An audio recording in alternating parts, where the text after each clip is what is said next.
The colony's last transmission. The stars over Colony Vesper 3 shimmered like tiny diamonds. It was a peaceful night, or at least, it should have been. Families slept in their homes, children dreamed of distant worlds, and workers prepared for another day of life on the colony's edge. Then the sky burned red. A massive explosion erupted in the upper atmosphere, followed by another and another. Alarms blared across the city as defense turrets activated, locking onto unknown targets in the sky. Governor Alan Reeves rushed into the command center, his heart pounding.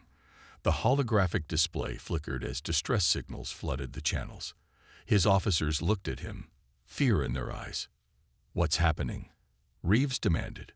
"Unknown ships just appeared out of nowhere," one officer shouted.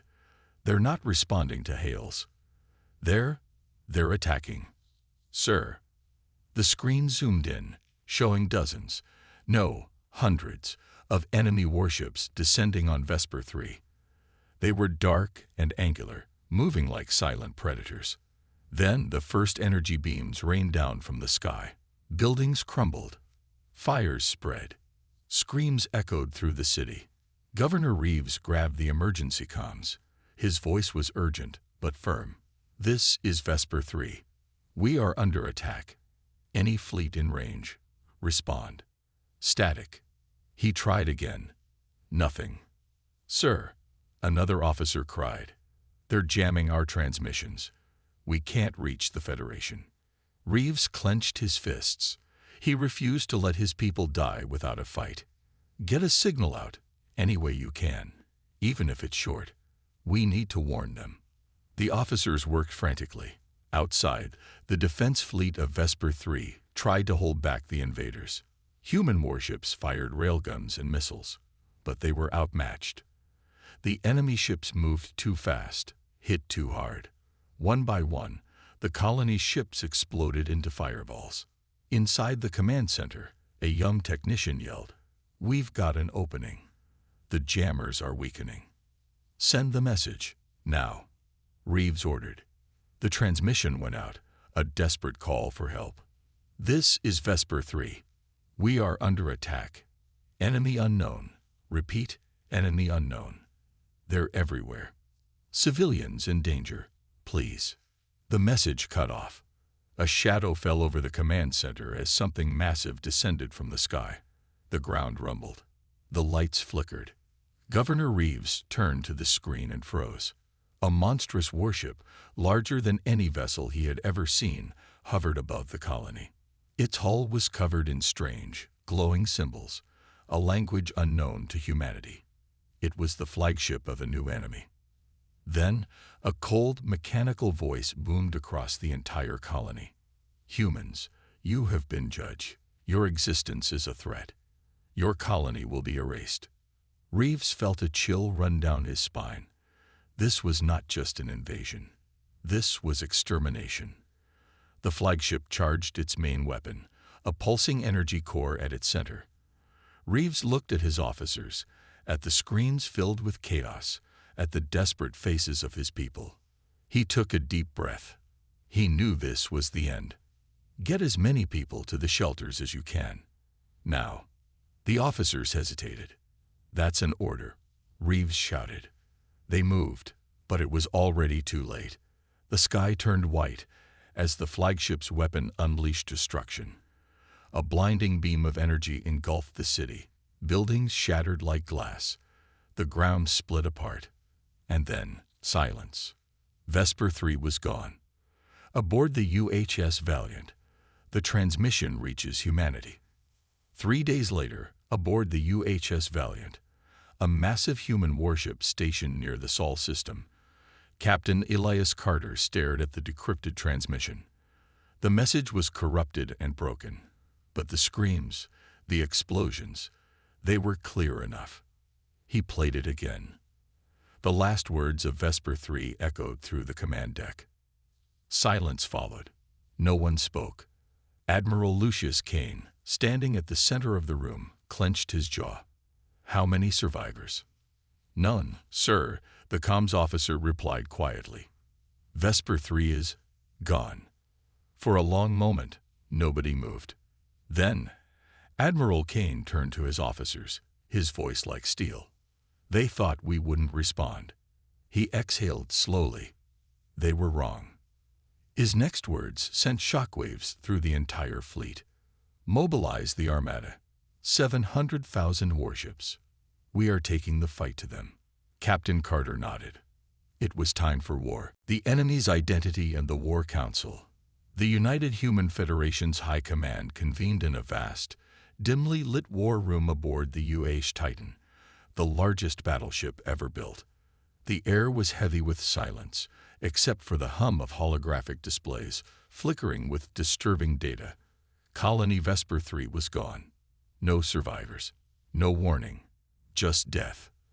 At the head of the table stood Admiral Lucius Kane, his face carved from stone, his eyes burning with cold fury. 700 billion lives across the Federation depended on his next words. "We have confirmed the enemy's identity," said Intelligence Officer Diana Voss, her voice sharp, professional.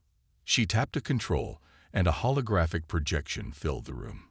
A fleet of massive dark warships appeared, their hulls engraved with alien symbols, the same ones seen above Vesper 3. "The XL Far Dominion," she continued. "An empire expanding for over 200 years. Until now, they've remained on the other side of the galaxy. We thought we were safe." She turned, her eyes scanning the room. We were wrong. The hologram shifted, displaying Selfar warriors, tall, reptilian beings clad in biometallic armor. Their glowing red eyes radiated hatred. "They don't conquer planets," Voss said grimly. "They erase them. They see other species as threats. If they find you, they wipe you out. No diplomacy. No negotiation." The room grew colder. Admiral Kane clenched his fists. Another alien race, another threat that underestimated humanity. "How many warships do they have?" he asked. Voss hesitated. "Our estimate is around 150,000 warships." Murmurs spread through the room. That was a massive force. But humanity had more. Kane exhaled sharply. "Then we outnumber them nearly 5-1. The murmurs stopped. Eyes widened. 700,000 human warships had already been mobilized. Humanity wasn't just planning to fight back. They were going to crush the XL Far completely. Kane turned to the gathered officers, captains, and generals. His voice was low, firm. "They didn't come to conquer. They came to exterminate us." His gaze hardened. "And we will answer in kind." He took a step forward, the weight of his words heavy. "This is not just about revenge. This is about survival. If we do not destroy them now, they will return, again and again. We must ensure this is the last time humanity is ever threatened." Silence. Then, one by one, every officer in the room stood and saluted. They all understood. This was not just a counterattack. This was a declaration of war. The plan for total war. The UH Armada, led by 700,000 warships, would strike directly into Xelfar space. The first objective: destroy their forward fleets and cripple their ability to launch another attack. The second objective: seize the Xelfar prime defense grid, the shielded stronghold protecting their homeworld. The final objective: eliminate their command structure. Ensure they never rise again. Kane's voice rang through the chamber like steel. "We do not start wars, but we finish them. Humanity stands united. We fight as one. And when we strike, the galaxy will remember." His eyes burned with unshakable resolve. "Never again will we be prey." With that, the largest fleet in human history prepared to set sail. The war had begun. The first contact with the enemy. The UH Armada minus 700,000 warships strong, ripped through the darkness of space, a storm of steel and fire headed straight for Xelfar territory. Aboard the UH Titan, Admiral Lucius Kane stood with his hands clasped behind his back, watching the fleet move like a tidal wave. The void was filled with the hum of engines, the glow of thousands of warships ready for battle. The bridge was silent. Everyone knew what was about to happen. "How long until we reach the outer HFY colonies?" Kane asked. 2 hours, sir. 2 hours until revenge began. The HFY thought humanity would crumble. They thought humans were weak. They were about to learn the truth. The enemy responds. At the edge of HFY-controlled space, a fleet of 40,000 alien warships patrolled the area. They had no idea death was coming. When the first human warships exited warp, the HFY commanders didn't understand what they were seeing. One warship, then 100, then thousands, then hundreds of thousands. The void of space turned black with metallic human warships, battleships, carriers, dreadnoughts, destroyers, an unstoppable armada. The HFY fleet scrambled to react. Their leader, Overlord Xrveth, hissed in confusion as his monitors flashed red. His reptilian claws gripped the armrest of his throne. Impossible. The humans are not this strong. An officer turned to him, shaking. "Overlord, there are over 700,000 warships heading straight for us." Silence. Then, for the first time in HFY history, fear crept into their cold-blooded minds. Humanity fires first. Back aboard the UH Titan, Admiral Kane received the enemy's response. The HFY had finally sent a message. The alien commander appeared on the holoscreen, his face covered in scales and arrogance. "Turn back, humans. Your species has already been judged. Your extinction is inevitable." Kane smirked. He leaned forward, eyes cold. "You made one mistake. You thought we wouldn't fight back." Then he turned to his officers. "Fire." At that moment, the largest coordinated attack in human history began. Thousands of plasma cannons roared to life. Torpedoes streaked across space. Railguns cracked the void. The first volley hit the enemy fleet like a hammer. HFY warships exploded instantly. Fire and metal scattered through space. Within seconds, hundreds of enemy ships were wiped from existence. The HFY tried to return fire, but it was too late. The human fleet was too fast, too strong, too well coordinated. The HFY patrol fleet was utterly annihilated. The path to war opens. On the bridge of the UH Titan, Kane watched as the enemy fleet vanished from the tactical display. The battle had lasted 15 minutes. Humanity had lost less than 300 ships. The enemy had lost everything. Kane turned to his officers. His voice was calm, certain. "They know we are coming now. Let's make sure they know they can't stop us."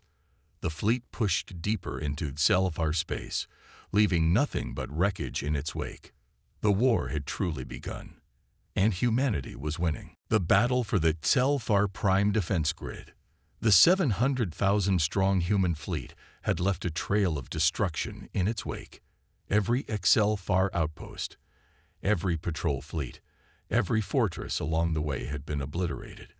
The HFY, once feared across the galaxy, were running.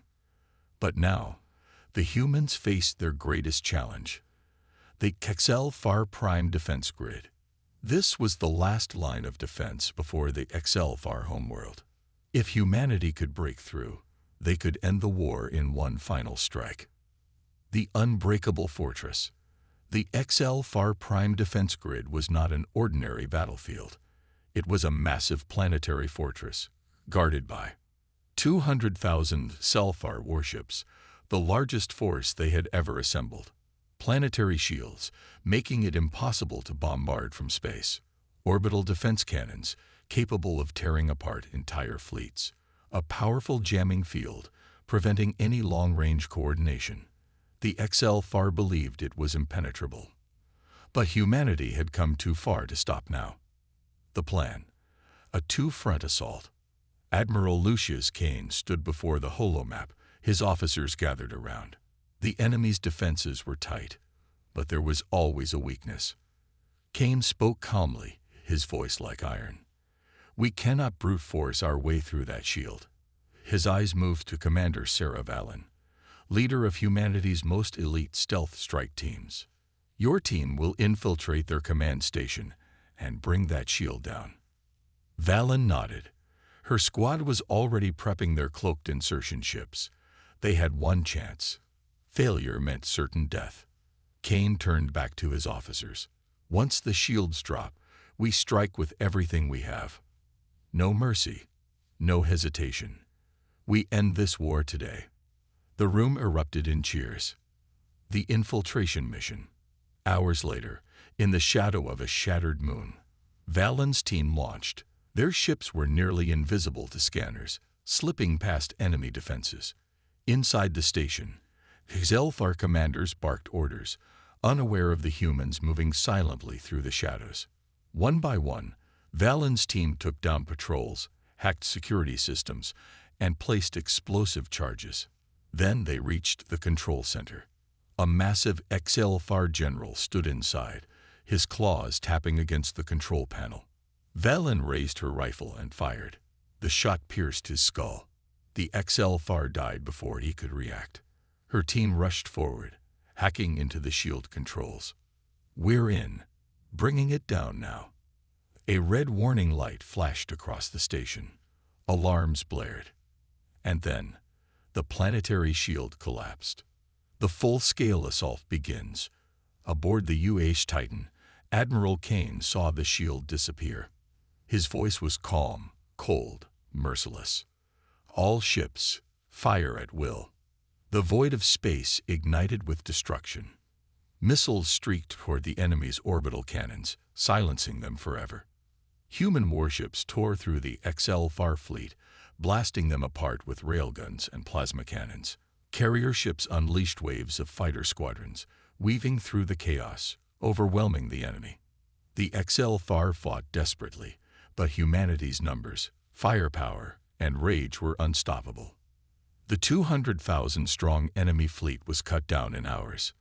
The battle that was meant to be humanity's greatest challenge had turned into a massacre. The final blow.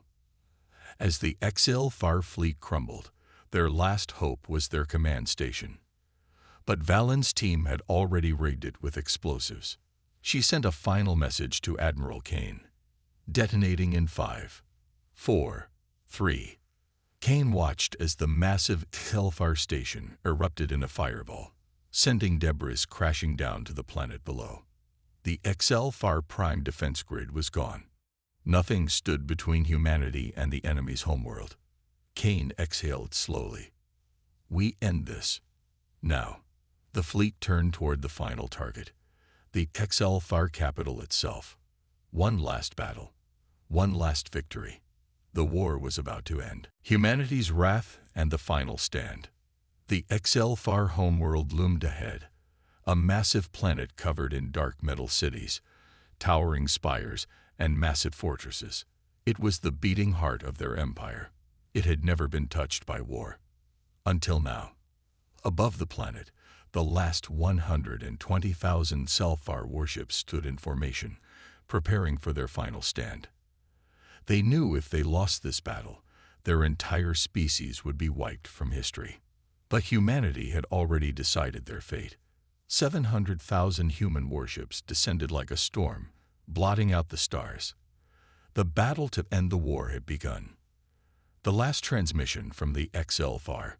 Inside the Xelfar capital, Supreme Warlord Vor Exel stood before his war council, watching as his fleet was outnumbered and outgunned.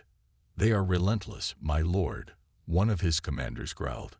No species has ever fought like this. Vor Exel slammed a fist against the table, because no species was foolish enough to defy us. A young Xelfar officer hesitated before speaking. Perhaps we should surrender. Silence. Then Vor Exel turned to him, his red eyes burning. No, we will fight until the last breath. If we fall, we take as many humans with us as possible.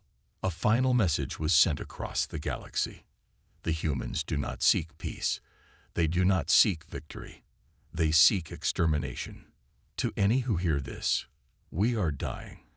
But if humanity wins today, the galaxy will never be safe again. It was the last thing the HFY would ever say. The battle begins. Admiral Lucius Kane stood on the bridge of the UH Titan, eyes locked on the battlefield. His fleet was ready. The HFY opened fire first. Massive planetary defense cannons unleashed hell. Explosions ripped through the void. Human warships dodged, weaved, and retaliated. All forces, attack at full strength. No mercy. Kane's voice rang through the comms. The human fleet pushed forward. Dreadnoughts fired railguns, turning enemy warships into wreckage. Carriers launched thousands of fighter squadrons, swarming like a plague of destruction. Missile cruisers unleashed payloads that shattered enemy formations. The HFY fought like cornered beasts, but they were outnumbered, outmaneuvered, and outmatched. For every one human ship lost, 10 HFY ships fell. But the planet's surface was still a problem. Their fortresses, weapons, and bunkers could hold out for weeks. Humanity needed one final strike. The doomsday weapon. In the heart of the UH Titan, scientists prepared humanity's greatest weapon, the HFY bomb, the planet cracker. A weapon designed not just to destroy cities, but to erase entire worlds. It had never been used before. Until now. Admiral Kane watched as the HFY fleet continued to fall. Their homeworld's fate was sealed. His orders were final. Launch the bomb. End this war. The fall of the HFY. The HFY bomb was deployed. A massive warhead descended toward the planet, cutting through defenses like a blade through paper. The HFY watched in horror. On the surface, Supreme Warlord Vor Excel stood frozen as a blinding white light engulfed the sky. Then, silence. The bomb detonated. A shockwave tore across the planet, splitting mountains, shattering continents, and boiling oceans. Within minutes, the HFY homeworld was reduced to ash. The species that once ruled over countless civilizations was now extinct. The aftermath. Humanity's new era. As the human fleet watched the destruction, Admiral Kane exhaled. It's over. The war was won. Humanity had not just avenged Vesper 3, they had made sure no one would ever threaten them again. Across the galaxy, alien races watched in terror. If the HFY, the most powerful empire in the known universe, could fall in days, what chance did anyone else have? The message was clear. Humanity was no longer just another species. They were the dominant force of the galaxy. And now, the galaxy belonged to them. The message to the galaxy and humanity's future. The HFY were gone. Their homeworld reduced to rubble, their fleets obliterated, their empire erased from existence. Humanity had not just won the war, they had rewritten history. Now, all that was left was to send a message. The broadcast that shook the galaxy. From the bridge of the UH Titan, Admiral Lucius Kane stood before the holocameras. Every major alien race, every government, every warlord, every outpost across the galaxy watched in silence. Kane's face was calm, cold, and resolute. He spoke only 5 words. This is what happens next. Behind him, the footage played. The destruction of the HFY homeworld. The towering flames, the shockwave tearing across the planet. The cities crumbling into dust. The galaxy held its breath. Kane continued.